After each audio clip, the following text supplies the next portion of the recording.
Assalamu ensibuko y'emirembe abayisiraamu olwaleero bali mu kusala Eid Aduha era bangi batuuse ku mizikiti egy'enjawulo nga beetegese n'okutuukiriza sunna ey'okusaddaaka ebisolo ng'ogumu ku mirimu emikulu egikolebwa ku lunaku luno. Okusaddaaka ebisolo okubeerawo oluvannyuma lw'okusala Eid Aduha era kuno kukulungula ennaku wazindaba nnya ng'okusala ebisolo kuno kwa misana n'ekiro. Okusaddaaka ebisolo abasiraamu babeera batuukiriza akalombolombo aka Nabbi Ibulayimu alayhi salaamu mwe yali agenda okusaddaakira omwana we Semayiri ng'alaga okukkiriza kwe eri Allah al-Maliki kabaka w'abakabaka wabula oluvannyuma Allah ar-Rahmani nannyini busaasizi n'amuwaamu endiga mu kifo ky'omwana. Ekisolo ekiteekeddwa okusaddaakibwa kirina okuba nga kye kisinga obulungi mu bisolo byonna eby'omusaddaasi. Abaddu ba Allah ar-Rahmani omusaasizi olwaleero bakedde ku mizikiti okusala Eid Aduha. Ssaabasajja kabaka empologoma ya Buganda Sseggwanga Kimera Frederick Ronald Mwenda Mutebya owookubiri asiimye n'ayagaliza abaddu ba Munyazi Mungu Eid Aduha ennungi. Minisita ow'ebyamawulire okukunga abantu era omwogezi w'obwakabaka ow'ekitiibwa Israel Kazibwe Kitooke asomye obubaka bwa nnyinimu. Tukulisa bannaffe abayisiraamu okutuuka ku lunaku olw'ekitiibwa ennyo olwa Eid Aduha olw'omwaka 2025. Mu kusaala okunaakolebwa okukuza olunaku luno tusaba abayimaamu ne bamasheek okukuutira abantu baffe ensonga zino wammanga. Esooka obutakoowa kuwonga bwakabaka bwaffe ne Uganda yonna mu mikono gya Allah atuyise mu mbeera zonna ezinyigiriza era eziremesa abantu baffe okweyagalira mu nsi yaabwe. Eyokubiri, newankubadde tukuuma emirembe naye waliwo okunyigirizibwa kungi okukolebwa mu bugenderevu okunafuya ebyo bye tukkiririzaamu era bye tumanyi nga bya muwendo eri obwakabaka ne Uganda yonna. Kyokka tuleme kusirika busirisi naye buli we tufunira omwaganya tubyogereko. Ensonga eyokusatu, mukubirize nnyo abantu obutayogera nsonga yonna nga tebamaze kwefumitiriza mu biyinza okuva mu nsonga ezo wamu n'okutukkiriza obweyamo obuva ku bigambo ebyogeddwa. Obwakabaka bwagala emirembe era bujja kukola n'oyo yenna ayagaliza obwakabaka ne Uganda emirembe. Tubakubiriza obutava ku mulamwa kubanga mpaawo kitakya. Tubaagaliza olunaku olw'emirembe n'essanyu. Nassaako omukono Ronald Mwenda Mutebya owookubiri kabaka. Omusasi waffe omusambaganyi Lubega Mudakiru Kyewalyanga Eid agisaalidde ku muzikiti ekibuli era katuwe kaakana ebiriyo. Allahu akbar, Allahu akbar, Allahu akbar. Botuuka ku muzikiti ekibuli takbira ekikeekyo zezikubaniriza okuviira ddala ku mwana omuto okutuukira ddala ku muntu asembayo era abakyala banekaanekanye bulungi nnyo wano mu shaliya zaabwe ate abaami banekaanekanye mu akanzu agatukulanga ennyange. Sheikh Muhammad Senyange yakulembeddemu okubuulira mu lulimi Oluganda era mu kubuulira kwe asabye abayisiraamu okwetooloola ensi yonna okwongera okukuuma emirembe naddala mu kaseera kano ke tugendamu nga twolekera okulonda kwa bonna okwa 2026. Agambye nti obusiraamu busomesa emirembe n'olwekyo kino kye balina okukulembeza. Nikitegeeza nti okukuuma emirembe mu nsi naddala mu kiseera kino ng'abantu batandise okuneneŋŋaana ne bannaabwe batandise okwesongamu ennwe olw'ebyo ebijja mu maaso ffe ng'abasiraamu tugamba nti ensi eno yandibaddemu emirembe.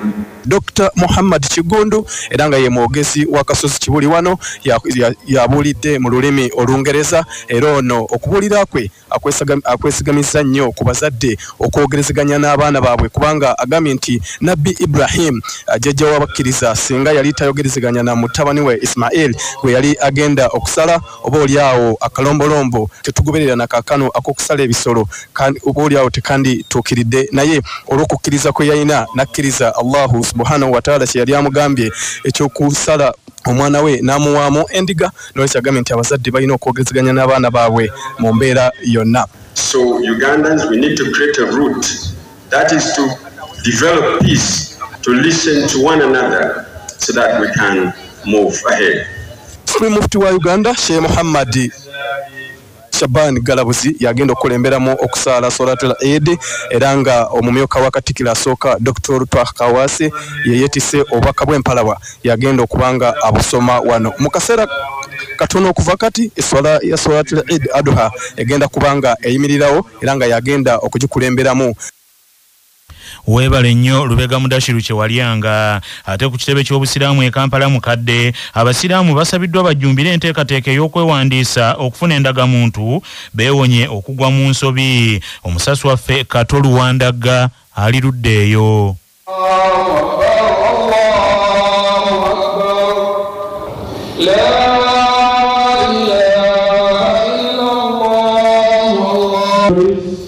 Omu kubakulembeddemu okubuulira enkya ya leero wano ku kitebe ky'obusiraamu ekya Uganda Muslim Supreme Council ekisangibwa Kampala mukadde mu Kampala. Ono nga ye mmyuka asooka wa ssaabawandiisi wa Uganda Muslim Supreme Council Sheikh Muhammad Ali Alma alabudde abayisiraamu abesigiriza ne bataagala kwewandiisa kufuna ndagamuntu nti bano bali mu kabi kennyini olw'ensonga ez'enjawulo ezigenda mu maaso mu ggwanga ng'ensangi zino bw'okwatibwako nga tolina ndagamuntu ate ng'oli mu myaka eziteekeddwa okuba nayo biba bibi byereere. Onategeezezza nti bannayuganda basaanidde okubeera obumu n'okukuuma emirembe era bw'atyo asabye abayisiraamu ng'ennaku z'omwezi 10 okutambula okugenda mugongo okulamaga ng'eno naye wasangibwa abayisiraamu abafiirira eddiini yaabwe. Era n'ategeezezza nti okugenda eyo tekulina mbeera yonna yonna gikwawukanako n'okuweereza Allah subhanahu wa ta'ala, n'asaba abasiraamu okwenyigira mu nteekateeka eno okujjukira abo bonna abafiirira eddiini. Inshallah nga 10 ogw'omwezi guno tujja kubanga tujjukira twogera ku bannaffe abafudde ku baddiini yaabwe era tujja kuba na mugongo. Mbasaba abasiraamu mwenna inshallah abalina obusobozi okubeerawo ku Tuesday fenna tubeereyo inshallah taala. Tetugendayo okusinza ng'abalala be balowooza nti okugendaeyo abasiraamu bagenda okusinza. Tetukola ekyo naye tugendayo okujjukira bannaffe nga bwe tubalina Makka, bwe tubalina Madiina ne mu bifo ebirala. Era bw'ogendayo n'obalambula n'obasabira okukuwa. Si kibi okusabira bannaffe abo abafudde nga bafudde ku nsonga ekwatagana n'eddiini yaabwe. Mufti wa Uganda Sheikh Ramadan Mubajje yasuubira okulemberamu okusaala Eid Adha enkyaleero era nga naye wakwogerako eri obuyisiraamu. Ku lwa Kyabasa Fama, nze Dennis Kato Luwandagga wano ku kitebe ky'obuyisiraamu Kampala mukadde. Ate abasirikale bateereddwa mu bifo abasiraamu we basaalidde Eid mu Kampala, naddala wasalidde abatabuliiki ku kisaawe kya Nyina Kivubo Bbulu. Omusasi waffe Sharif Lukenge gy'asaalidde. أكبر لا إله إلا الله الله أكبر الله أكبر ولله الحمد الله أكبر الله أكبر لا إله إلا الله الله أكبر.